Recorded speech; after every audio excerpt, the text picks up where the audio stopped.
భారత ప్రభుత్వం తరఫున ఈరోజు వికసిత్ భారత్ సంకల్ప యాత్ర పేరుతో కేంద్ర ప్రభుత్వము దేశవ్యాప్తంగా ఈ యొక్క యాత్రా కార్యక్రమాలు చేపట్టడం జరిగింది.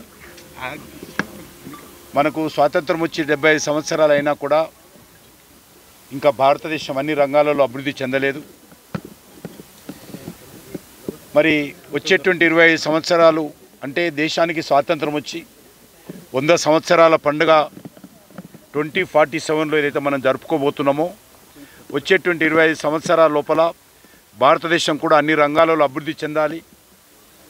భారతదేశము పూర్తి స్థాయిలో మరి ప్రపంచ దేశాల సరసన ఒక డెవలప్డ్ కంట్రీగా అభివృద్ధి చెందిన దేశంగా ఎమర్జ్ కావాలి. దానికోసం ఈ దేశంలో ఉన్నటువంటి అన్ని వర్గాల ప్రజలు రాజకీయాలకు, కులాలకు, మతాలకు, భాషలకు అతీతంగా ఏకమై దేశాన్ని అభివృద్ధి చేసుకోవాలి. దేశంలో పేదరికాన్ని, బీదరికాన్ని నిర్మూలించాలి. అదేవిధంగా అన్ని రకాల మౌలిక వసతులు కల్పించుకోవాలి.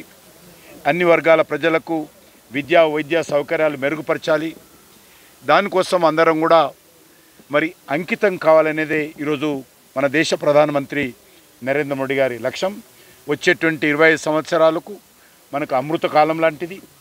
25 సంవత్సరాలు కూడా మనం అందరము ఐక్యమత్యంతో మన స్థాయిలో గ్రామ సర్పంచ్ కావచ్చు, ఒక ప్రభుత్వ ఉద్యోగి కావచ్చు, లేక ఒక పొదుపు సంఘాల మాతృమూర్తి కావచ్చు, అందరం కూడా ఒక రైతు కావచ్చు, ఒక కులవృత్తి చేసేటువంటి వ్యక్తి కావచ్చు, అందరం కూడా మన అవసరాలతో పాటు ఈ దేశం అభివృద్ధి చెందాలి అనేటువంటి ఒక సంకల్పం తీసుకోవాలి. దానికోసమే ఈరోజు నరేంద్ర మోడీ గారి ప్రభుత్వము ఈ సంకల్ప యాత్ర ప్రారంభించడం జరిగింది.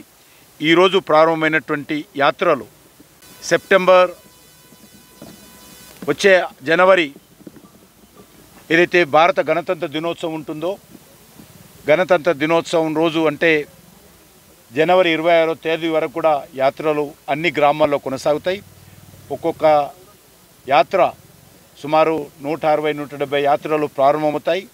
ఒక్కొక్క యాత్ర రోజు ఉదయం ఒక గ్రామం, సాయంకాలం ఒక గ్రామం చొప్పున తెలంగాణలో అన్ని గ్రామాలు కూడా మోడీ గారి సందేశము, వికసిత్ భారత్ యొక్క సందేశము, అందరినీ ప్రతిజ్ఞ చేయించేటువంటి కార్యక్రమము, కేంద్ర ప్రభుత్వ సంక్షేమ పథకాలు, అనేక రకాల అభివృద్ధి కార్యక్రమాలు కూడా ప్రజలకు వివరించేటువంటి కార్యక్రమం, మోడీ గారి సందేశము, వీడియో వ్యాన్ ద్వారా మరి అభివృద్ధి కార్యక్రమాల వివరాలు, అదేవిధంగా ఇంకా ఏ గ్రామంలో అయినా ఎవరికైనా ఇంకా వంట గ్యాస్ అందకపోతే దరఖాస్తుల స్వీకరణ, బ్యాంకు లోన్లకు సంబంధించినటువంటి దరఖాస్తుల స్వీకరణ, దీంతోపాటు ఒక డ్రోన్ డెమోన్స్ట్రేషను, ప్రతి గ్రామంలో కూడా ఈరోజు కెమికల్ స్ప్రే చేయడానికి పంట పొలాల మీద కెమికల్స్ కానీ ఫెర్టిలైజర్స్ కానీ స్ప్రే చేసేటువంటి సమయంలో మరి డ్రోన్లను ఉపయోగించినట్లయితే మరింత మెరుగైనటువంటి ఫలితాలు అందిస్తాయి. కాబట్టి దాని గురించి వివరించేటువంటి కార్యక్రమం కూడా డ్రోన్లకు సంబంధించినటువంటి పైలటు, అదేవిధంగా వాళ్ళని వివరించేటువంటి వ్యవసాయ విశ్వవిద్యాలయంలో చదువుకున్నటువంటి విద్యార్థులు కూడా యాత్రలో అన్ని గ్రామాలు కూడా పర్యటించి ప్రజలను చైతన్యం చేసేటువంటి కార్యక్రమం చేపడతారు.